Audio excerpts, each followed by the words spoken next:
Good evening.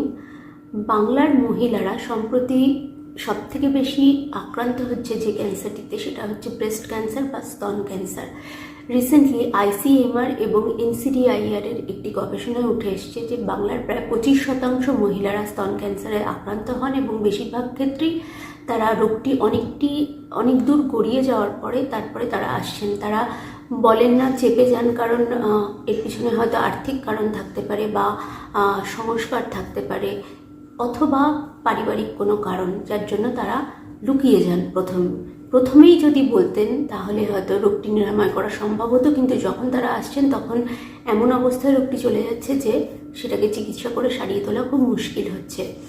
এই জন্য তারা এর পথ বার করেছেন যে স্কুলে যারা পড়ছে স্টুডেন্ট, স্কুল বা কলেজের পড়ুয়ারা, তাদেরকে যদি অবগত করে সচেতন করে তোলা যায় তাহলে তারা বাড়ির মহিলাদের বা কাকিমা জেঠিমা যারা আছে তাদেরকে নিয়ে আসবে, দরকার হলে তারা ফলো আপ করবে। এই জিনিসটা খুব ভালো পদক্ষেপ।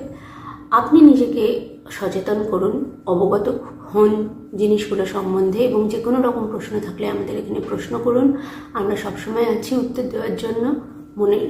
সবসময় মনে রাখবেন যে ক্যান্সারের ক্ষেত্রে আর্লি ডিটেকশন খুব ইম্পর্টেন্ট। সকলে ভালো থাকবেন।